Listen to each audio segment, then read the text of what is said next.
বোন তুমি একবার চিন্তা করো, একটা ছেলে তোমাকে হালালভাবে স্পর্শ করতে বা পাইতে তার মোটামুটি 23, 24, 25 বছর লেগে যাবে, এবং তোমার ভরণ পোষণ ম্যানেজ করার জন্য সে এই সময়টাতে অনেক পরিশ্রম করবে এবং অনেক কিছু স্যাক্রিফাইস করে দেন নিজেকে প্রিপেয়ার করবে তোমাকে ছোঁয়ার জন্য অথবা তোমাকে কাছে পাওয়ার জন্য।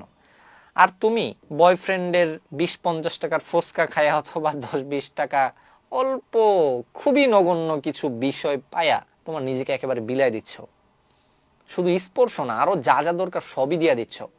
আরে ভাই, মানুষ এতটা বোকা কেমনে হয় আমি বুঝি না। একটা পতিতালয়ে গেলেও সেখানে 1000, 500 টাকা খরচ হওয়ার সম্ভাবনা আছে, আর তোমাকে 50, 100 টাকার ফুচকা খাওয়াইয়া অথবা 200, 300 টাকার গিফট দিয়া একেবারে রুম রেটে নিয়ে যাচ্ছে, তুমিও কোনো বাধা দিচ্ছ না, তুমি স্বাচ্ছন্দ্যে রুম রেটে গিয়ে চিল করতেছো। পুরো দুনিয়ার ইতিহাসে মেয়েরা মেয়েদের দাম এতটা কম ছিল কখনো আমার জানাই নাই। এখন এখানে কাকে দোষ দিব? ছেলের দোষ দিব, মেয়ের দোষ দিব? দোষ তো দুইজনেরই। আমি ছেলেদের ব্যাপারে কোনো কথা বলবো না, আমি জাস্ট তোমার বিবেকের কাছে বলতে চাই। কারণ ছেলের ব্যাপারে বইলে লাভ কি? তারা যদি তাদের বোনের দিকে না তাকায়, তারা যদি তাদের আপকামিং ভবিষ্যৎ মেয়ের দিকে না তাকায়, তাদেরকে কল্পনা করে যদি চিন্তা না করে যে আমি এখন যেটা করতেছি ওইটা যদি আমার মেয়ে করে কারোর সাথে, আমি এটা কিভাবে নিব? আমার বোন যদি কারোর সাথে করে সেটা আমি কিভাবে নিব? সো ছেলেদের কথা বাদ, তোমরা অ্যাটলিস্ট তোমাদের ভালোটা তো বুঝার চেষ্টা করো। যদি তোমরা নিজেদের ভালো নিজে না বুঝো তাহলে কে তোমাদেরকে বুঝাই দিবে? কখনোই সম্ভব না, কেউ তোমাদেরকে বুঝাইতে পারবে না। সো বোন, তোমাকে ইনসাল্ট করার, তোমাকে পচানোর ন্যূনতম ইচ্ছা আমার নাই, আমি কখনো এই কাজ করব না। আমি জাস্ট তোমার বিবেকে একটু আঘাত করতে চাই, তোমার বিবেকটা যেন একটু ভাবতে শেখে, তোমার বিবেকে যেন এই জিনিসটা জাগ্রত হয় যে হ্যাঁ, আমি কোন ট্রেকে যাচ্ছি, আমার কোন ট্রেকে যাওয়ার কথা আর আমি কোন ট্রেকে যাচ্ছি। সামান্য কিছু বিষয়ের কারণে আমি রুম রেটে চলে যাচ্ছি, আমি 14 ফেব্রুয়ারিতে নোংরামি করতেছি, এটা কি ভালোবাসা? এইটা ভালোবাসা? তোমার মারে তুমি জিগাও এখন যায়, তোমার বাপেরে তুমি এখন যায় জিগাও যে আম্মা ভালোবাসা আসলে কি, what's the definition of love.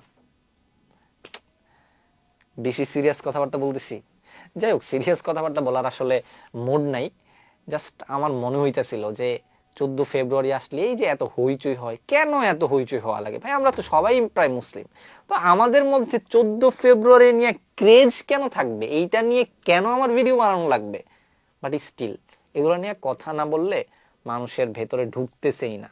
অহরহর ছেলে মেয়ের আজকে পার্কে এখানে ওখানে চিপায় চাপায় আকাম কুকাম করতেছে, রুমডেট করতেছে, হাবি জাবি যত নিকৃষ্ট কাজ আছে করতেছে।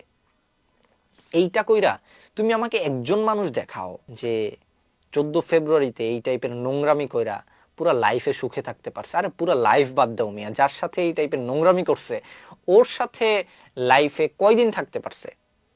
99.9% আমার দেখা মতে তাদের সম্পর্কটা বেশি দিন টেকেই নাই। খুব সিম্পল না, পুরান জিনিসকে আমি নিব?